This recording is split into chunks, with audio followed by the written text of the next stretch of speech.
everyone, Jesse Bailey here. I'm a multifamily broker based in Palm Beach County, West Palm Beach, Florida. I wanted to go over today the 7 exit strategies in multifamily real estate and the pros and cons of each strategy. Which one might be best for you? What are the benefits? What are the drawbacks to each strategy? And ultimately, which one might work the best for your particular scenario? So the first thing I tell every investor who's thinking about exiting from their multifamily real estate is pull up your prior year tax return and look at Form 8582, which is your passive activity loss carryovers.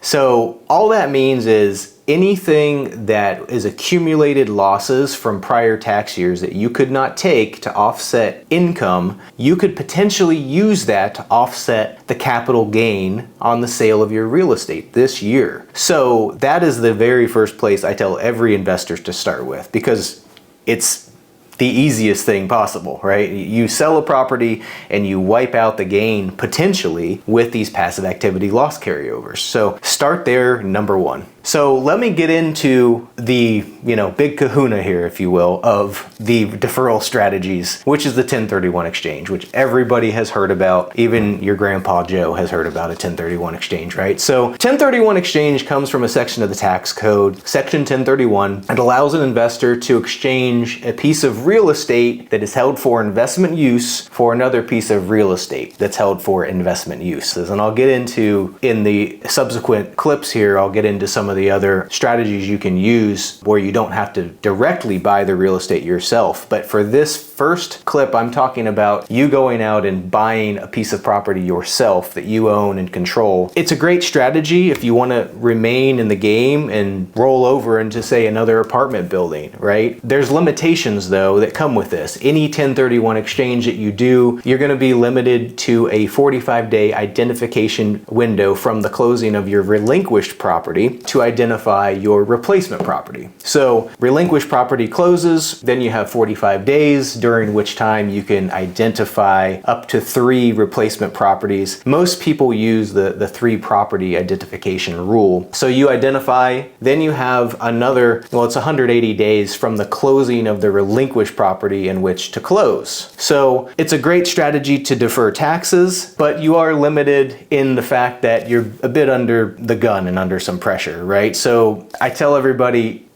don't let the tax tail wag the transaction dog, right? You don't want to do a transaction and overpay by $500K and just so you can save $100K in taxes. Like, that doesn't make any sense. So you want to make sure that if you're using this strategy that you're still doing your math and making sure that you're getting a property that makes sense for you, obviously. You have to use a qualified intermediary to hold the funds if you're going to do a 1031 exchange. You've got to get this all in place before the closing. If you take receipt of those funds, you're done and you've got to pay your capital gains tax. So that's a very important rule to remember as well. So the second major strategy for investors to consider when they're exiting from their multifamily is what I call the 1031 exchange light. I got that term from Brandon Hall, the real estate CPA. Shout out to those guys, but they cover this strategy in their podcast in depth as well. But basically what you're doing here is you're using the purchase of a property in the same tax year as the year that you're selling a property and doing a cost segregation study on the new property you're buying, and you're using bonus depreciation to generate a huge amount of losses on paper that are then going to be used to offset the capital gains that you're generating from the sale of a property. Now, you have to do this in the same tax year, so that is one thing to bear in mind. But if you plan this right, rather than having the limitation of a 1031 exchange where you have to identify the replacement property within 45 days after the closing of the relinquished property, if you use a 1031 exchange light, you don't have that limitation. So it gives you more time. You're not under that 45-day gun, as long as, again, maybe you're not at the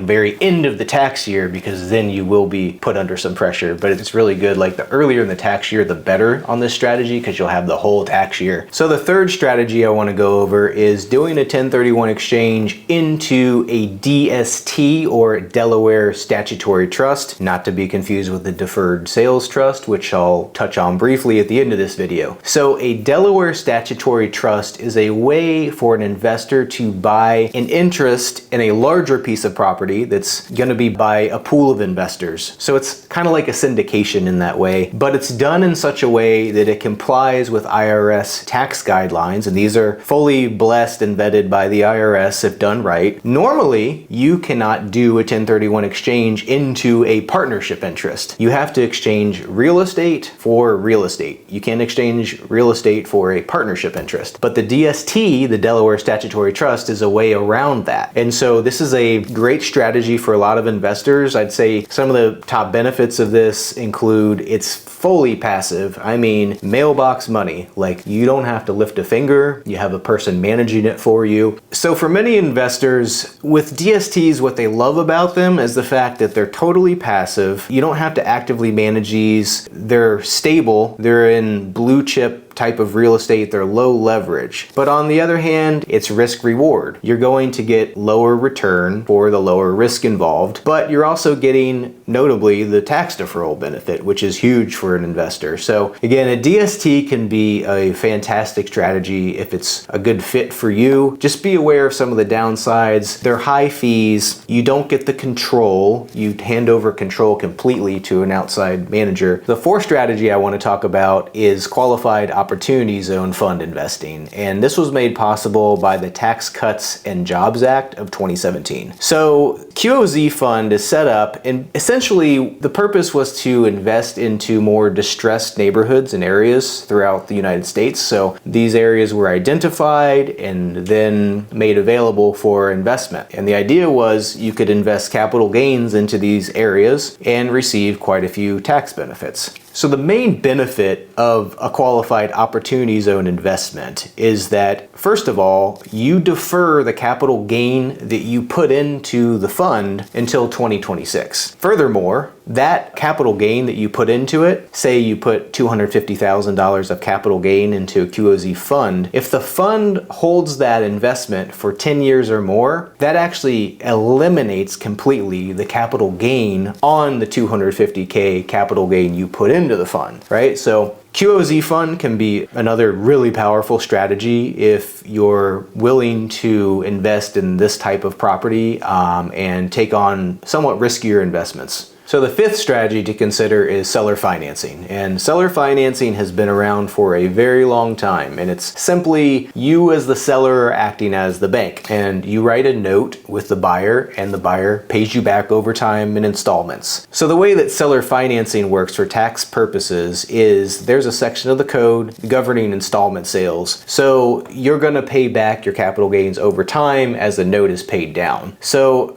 installment sales or seller financing, it's a great strategy for some investors that are comfortable with the borrower that they're working with because you are acting as the bank in this scenario. So an installment sale, talk to people, talk to your advisor about an installment sale. In this current market environment, installment sales have become much more popular because interest rates have gone up a lot. So sometimes sellers are enticing people to come in and buy their property because they say, hey, you can only get debt at 7.5. I'll do an installment sale loan for you at 6.5, and it's getting deals done. So if you're a seller who's willing to consider an installment sale, I highly encourage it because it makes your property much more marketable in the overall market. So the sixth exit strategy is called a 721 exchange, and 721 is a reference to a section of the tax code. Now this gets really complex and technical, so I'm not going to get deep into this one, but I will just tell you that it's fairly similar in some respects to a